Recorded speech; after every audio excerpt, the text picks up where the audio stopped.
Tinanong pa niya si Ho kung ito ay sapat na upang bigyang katwiran ang abala na dulot. Gayunpaman, ang young master ay mahinahon na sumagot na ang pagtanggap ng maraming mga pinutol na mga paa ay magiging isang walang silbi at hindi makatwirang desisyon. Tapos ano ang gusto mo? Tanong ni Lee, tinitingnan ng Ho ng may interes. Dahil ang buong sitwasyong ito ay lumitaw dahil sa pera, nagpa siya ang young master na husayin ito ng exclusibo sa pananalapi. Inihatid niya ang isang kondisyon na ang asugang ay hindi hihilingin ng anumang mga pagbabayad mula sa Chunghajong clan sa hinaharap. Ngunit hindi yun lahat. Nagdagdag ang young master ng isa pang kinakailangan. Ibabalik mo ang lahat ng pera na natanggap mo mula sa amin kanina. Malamig niyang sinabi, ang mga bandido ay sumabog na tumatawa nang marinig nila ito. Ang demand ay tila walang katotohanan at kahit na nang insulto sa kanila. Kinuha nila ito bilang isang matapang na pahayag na nagpapahiya sa kanilang angkan at mga kaalyado nito. Si Lee Chagwan ay pareho ng damdamin, na pinag-uusapan kung naintindihan pa rin ni Ho na dahil lamang sa kanilang mga pagsisikap na ihinto ang iba pang mga gang at magnanakaw na nagawa niyang maglakbay ng ligtas. Ipinaliwanag niya na napakalayo ni Ho at marahil ay hindi naintindihan na ang bayad ay isang tradisyon na napanatili sa loob ng mga dekada sa mundo ng mandirigma at ang pangunahing batas ng mga ligaw na lupain. Sinabi ni Lee Chagwan na maaari lamang niyang payagan ang isang refund ng 3 buwan na bayad at wala na. Nadama ni Lee Chagwan na ang pag-aalok ng 3 buwan na kabayaran ay isang makatarungang solusyon, at iyon lang ang maalok niya. Gayunpaman, ang young master ay may isang bagay na sasabihin bilang tugon, na itinuturo na pinaliit ni Lee ang lipi ng Chunghajong. Nang lumingon si Lee, tinawag siya ni Ho na isang brazen thug sa likod ng kanyang likuran. Paano kung ang Merem Battle Union ay nasa parehong sitwasyon? Nag-snap si Ho, nanunood ng reaksyon, nagtaka siya kung katulad din ng mga ito si Lee, na binabanggit ang tradisyon at kaugalian.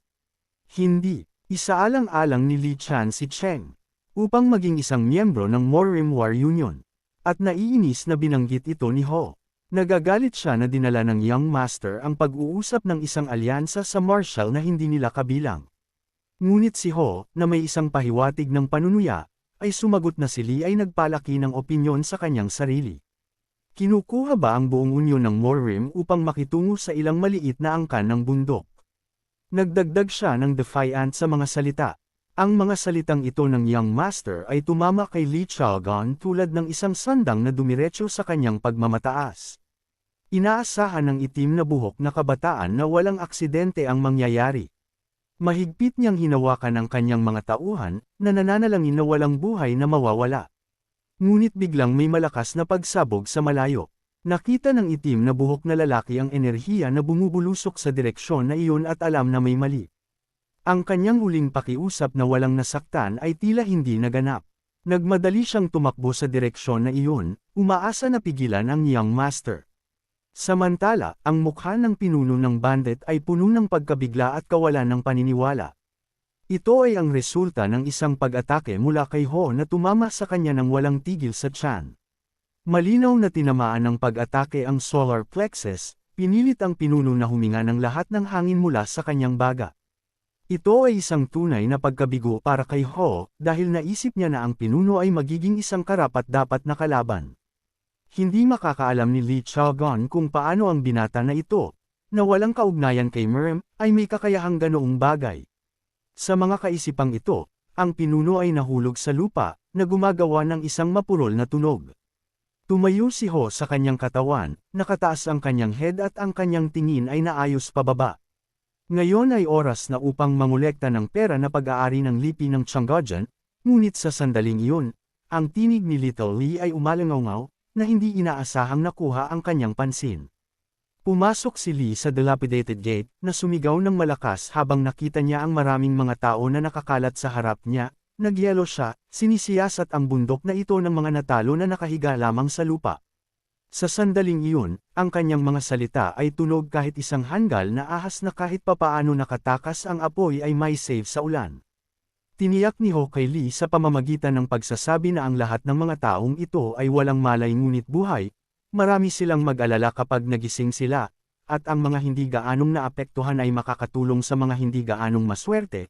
Idinagdag niya, sa wakas ay huminahon si Lee ng kaunti, napagtanto iyon ang sitwasyon ay hindi masyadong kakilakilabot, at narinig ko ang isang tao sinusumpa ang boses sa isang lugar sa malapit. Nagbiro si Ho, sumulyap kay Lee. Humihingi ng tawad si Lily, tiniyak na hindi na siya manggahas na sabihin ang ganoong bagay. Lumipas ang ilang oras, at nagsimula silang maghanap ng pera na pag-aari ng angkan. Hindi maintindihan ni Lee kung paano walang pag-unawa ang mga thugs na ito sa pag-iingat. Kahit na ang pinakamahirap na tao sa mga lansangan ay mas mahusay.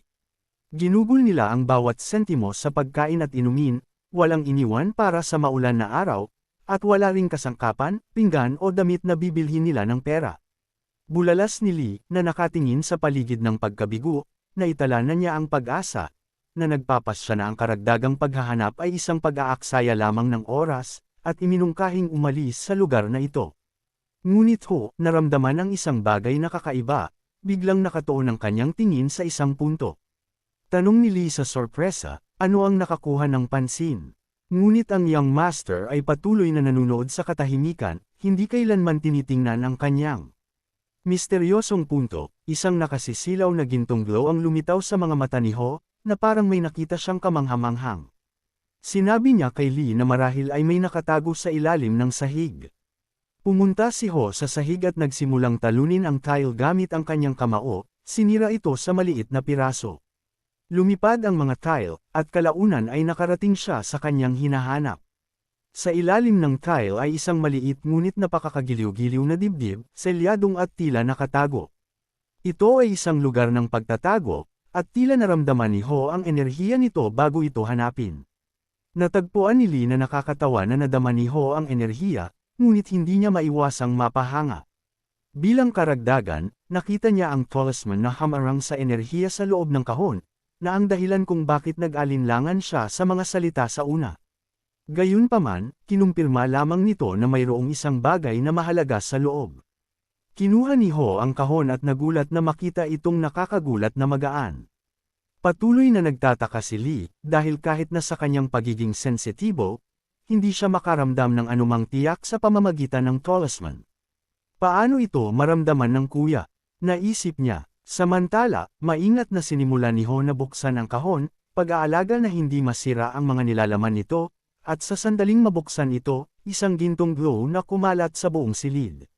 Sa gitna ay naglalagay ng isang maliit na bola ng gintong kulay na nagliliwanag sa isang buhay na nagbibigay ng aura. Isang pagtingin lamang sa nagniningning na bagay na ito ay tila tinanggal ang lahat ng pagkapagod na naipon pagkatapos ng isang mahabang pag-akyat sa mga bundok. Naintriga si Lee, naabot upang tingnan ang kumikinang na orb, ngunit mabilis na inagaw ni Ho ang mahalagang bagay mula sa kanyang maliit na kamay. Dapat naisip ni Ho na ang maliit na tao ay maaaring hindi sinasadyang lunukan ang hiyas na ito sa isang pag-upo na sa paglubog ng araw habang naglalakad sila sa madilim na kagubatan. Pinag-isipan ni Ho na ibabalik ang orb bilang kabayaran para sa pagbabayad na hinihiling mula sa Chang'an. Sa madaling salita, ito ay ang pag-aari ng lipi ng Chonghaen. Si Lee ay mas interesado sa kung paano nila pinlano na makibalita sa caravan.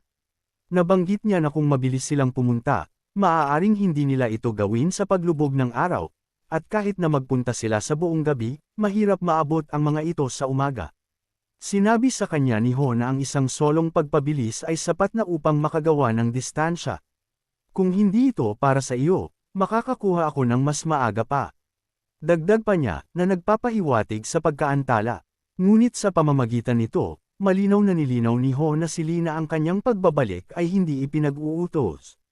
Kasabay nito, hinawakan ni Ho ang braso ni Lee na naging dahilan upang magulat siya at medyo natakot. Ano ang gagawin niya ngayon? Binalaan lamang siya ni Ho, kung hindi mo nais na iling tulad ng malagkit na kahoy. Mas mabuti kang umupo at hindi twitch. Ang isang malakas na enerhiya ay nagsimulang lumitaw sa paligid ng mga paa ni Ho, sparkling tulad ng apoy. Sa tulong ng puwersa na ito, mahigpit niyang itinulak ang kanyang sarili sa lupa at lumipad sa hangin. Ang bilis ay tulad na naramdaman ni Lee na ang balat ay malapit nang lumipat mula sa kanyang mukha patungo sa likuran ng kanyang head. Ang isang pag-ulan ay umuusbong ng maaga, at paulit-ulit na sumigaw si Lee tungkol sa panganib. Kalmado na hiniling sa kanya ni Ho na huminahon at ipinaliwanag na maaari siyang tumalon sa kanya nang walang anumang problema. Si Lee, na huminahon ng kaunti, ay nagtanong ng maraming beses upang makahanap ng isang kalsada dito. Sumagot si Ho na may isang salita lamang, bakit? Matapos gumawa ng isang jump, lumipad sila ng mataas sa lupa, at pinamamahalaang pa rin ni Ho kung gaano kaganda ang mga bituin na tumingin sa mga nap-unit na ulap. Si Lee, gayunpaman, ay labis na natakot na humanga sa kagandahan at hindi binibigyang pansin ang kalangitan ng gabi. Ang cart ay lumipat pa at karagdagang pasulong, at mahinahon na nakaupo si Chan. Bigla, si Ho F ay lumipad sa kanya, na gumawa ng isang kamanghamanghang hitsura sa hangin na may isang light sipa ng kanyang paa. Binigyan ni Ho si Lee ng sipa sa likuran ng head, gin-isang siya mula sa kanyang pagtulog. Ang itim na buhok na maliit, tulad ng ito ay naka-out, mahilig matulog, kahit na on the go. Agad na tinanong ni Lee kung ano ang nangyari, habang nalilito siya, ngunit nang makita niya ang paningin sa harap niya, binuksan niya ang kanyang mga mata kahit na mas malawak. Sa harap nila ay tumayo ng isang marilag na bundok na tila isang tunay na higanti. Ito ay Mount Muden, at sa wakas, naabot na nila ang kanilang layunin. Sa isip ni Ho, sumabog lang ito, at narito na ulit ako. Narito ito si Lolo sa oras na iyon, hindi maaaring maglaman si Lee ng kanyang kagalakan, tumatalon sa bubong ng kariton na may kaguluhan. Pagdating sa kanilang patutunguhan, sinimulan nila ang pag-alis ng kanilang mga kargamento. Pinasalamatan sila ng customer sa kanilang pagsisikap. Tulad ng pag-iinspeksyon, ang lahat ay naging maayos. Ang isa sa mga manggagawa ay lumapit kay Ho upang ipaalam sa kanya na ang lahat ng mga item ay dumating na ligtas at tunog. Sa sandaling iyon, nakita niya si Ho at ang pinuno ng customer na nagkita sa isang tahimik na labanan ng mga sulyap. Ang mukha ng head ay napakaseryoso na maaari itong may sculpted, at ang mukha ni Ho ay hindi nawalan ng kabigatan, sumasalamin sa pagpapasya at kumpiyansa. Tinanong ng lalaki ang young master sa sorpresa, ano ang sinabi mo? Paulit-ulit, ito ang mga sagradong lupain ng Mount Muden. Ngunit nagalit siya na hiniling ng tao na agad na isuko ang lahat ng mga armas mula nang umakyat sa bundok na may isang tibak ay ipinagbabawal. Hindi nagustuhan ng young master ang gayong mga patakaran, sapagkat siya mismo ay ginamit upang magpasya kung saan iiwan ang kanyang tibak. Iginiit ng bantay, hanggat ang tibak ay nanatili sa kanya, imposible ang pag-akyat sa sagradong bundok. Naniniwala si Ho na ang pinakaligtas na lugar para sa isang tibak ay ang sinturon ng mga tagagawa nito, at natigil sa posisyon na iyon. Ang kanyang interlocutor, gayunpaman, ay kumbinsido na kung ang may-ari ay isang problema sa paglalakad. Sa sarili nito, kung gayon ang tibak ay magiging isang banta rin. Hiniling ni Lee sa kanyang kuya na pumunta ng kaunti pa at sumang-ayon sa mga hinihingi. Sa huli, iginuhit ni Ho ang kanyang tibak. Kahit na nag-atubili, binalaan niya na kung kahit isang gasgas ay lumitaw sa tibak, susunugan niya ang kanilang mahalagang bundok gamit ang kanyang sariling mga kamay, na ibigay ang sandata. Binaril niya ang isang hindi kasiya siyang pagtingin sa bantay na tumanggap nito. Mahinahon na ipinaliwanag ng lalaki na ang mga sandata ay ipinagbabawal sa bundok para sa kaligtasan ng paksayo ng shaman. Gayunman, sinabi ni Ho, naiinis, paano kung ang isang tao ay gumagamit ng kanyang katawan bilang isang armas, kung ano ang pagkatapos ay putulin ang mga kamay at paa bilang tanda ng paggalang. Ang bantay ay nagsimulang makakuha ng kahit na galit sa batang lalaki na malinaw na hindi sineseryoso ang kanilang mga patakaran, at si Ho ay ngumiti lamang ng Riley, bahagyang pinaputok ang kanyang mukha, na hinihimok ang bantay. Inutusan ng bantay ang instant na pamunuan ang mga panauhin sa sagradong bundok. Namangha lamang si Lee sa katigasan ng head ni Ho, na hindi sumuko, kahit na sa harap ng mahigpit na mga patakaran bilang isang patakaran. Ang mga bagong sinimula na mga baguhan ng ikatlong henerasyon, ang mga nagsimula na lamang sa kanilang pagsasanay sa landas patungo sa paliwanag, alagaan ang seguridad.